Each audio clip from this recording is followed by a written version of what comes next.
Today is the anniversary of my brother's death. It's been 20 years.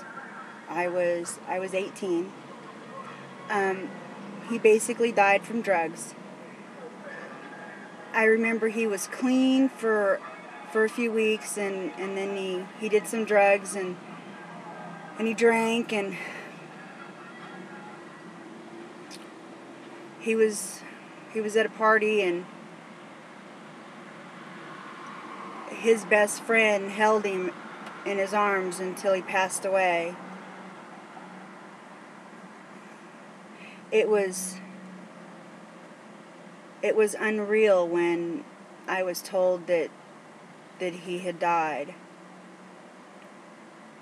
See, Darrell wasn't a blood brother, but when I was 13, I was out running around like I shouldn't have been, and went to like this party and met this guy, and my boyfriend at the time was being a jerk, and he jumped up and was defending me, and the guy was like, "What, are you dating her?" He's all, "No, she's my sister." You know, he just kind of said it, he didn't know me. He just met me that night. Of course, we talked until 5 o'clock in the morning out in a field next to the airport in a place called Ukiah. And he told me how his mom had left him, and he lived with a stepfather who didn't really care about him all that much. And me being the kind of person I am, I pick up strays and I take them with me, and I took him home to my mom and said, "Mom, he doesn't have a mom." And we adopted him, and he was my best friend. We fought just like brother and sisters fight. When we fought a lot, but don't dare anybody ever mess with us. And any girl broke his heart, and I whooped her. I was a little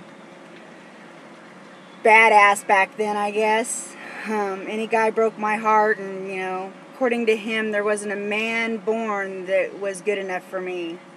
And although I dated his best friend off and on, when he decided we were getting too close, he'd always break us up. It's crazy. In '89, we sat in a room, me, him, and Mike, his best friend at the time was my boyfriend, and we talked about the AIDS epidemic. And we knew back then it wasn't just a gay disease. I mean, other people may not have known, but we definitely knew you could get it from sex, and Darrell was definitely a whore. When we were talking about it, and he was asking me and Mike that if anything ever happened to him, to make sure that we were always friends and always there for each other. And we were like, "What's going to happen to you?" He's all, "Oh, hell, I ain't going to make it to 21. He's all, "If I do, I'll settle down." And I remember while we were talking about AIDS, he said point blank and straight-faced and with all honesty that if he ever got it, he'd kill himself.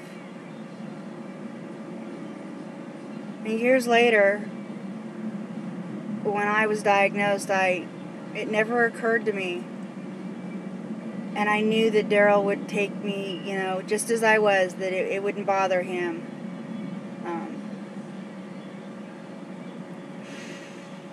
This hat that I'm wearing, I found it today. Darrell and I had hats like this. It was the 80s, for crying out loud. I miss him. I told him everything. He was my best friend. And when I was diagnosed, that's what I thought about. I thought about, oh God, I wish Darrell was here to help me. And although my family was extremely supportive, they were thousands of miles away at the time. And all I wanted was my brother.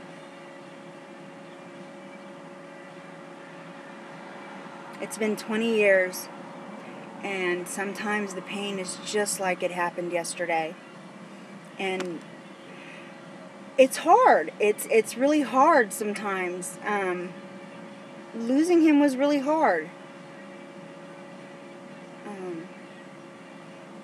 And so I don't do much poetry anymore.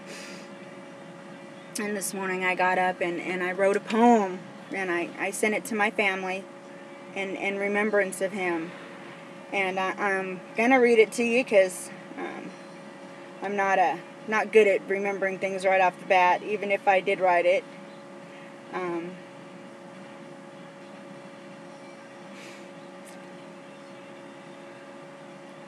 It says, 20 years, so long ago, yet the pain of losing you feels like yesterday.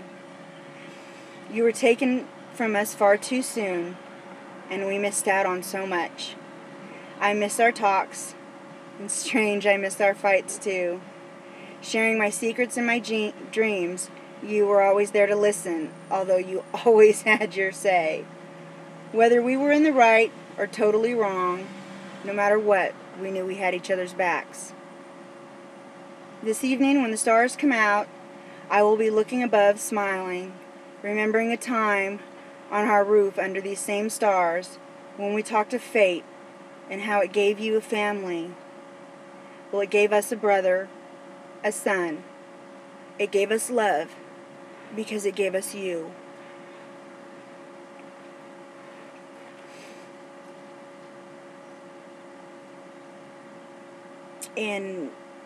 In everything that's gone on with me in my illness, as I call it, one of the key reasons that I keep going is because I know that's what he would have wanted for me. I know he would have wanted me to be strong. And so I do, because I think he would have changed his mind about killing himself if he had this. Anyways, that's my my heartwarming moment for today. You guys have a great one today. Make it special, because you never know what tomorrow brings.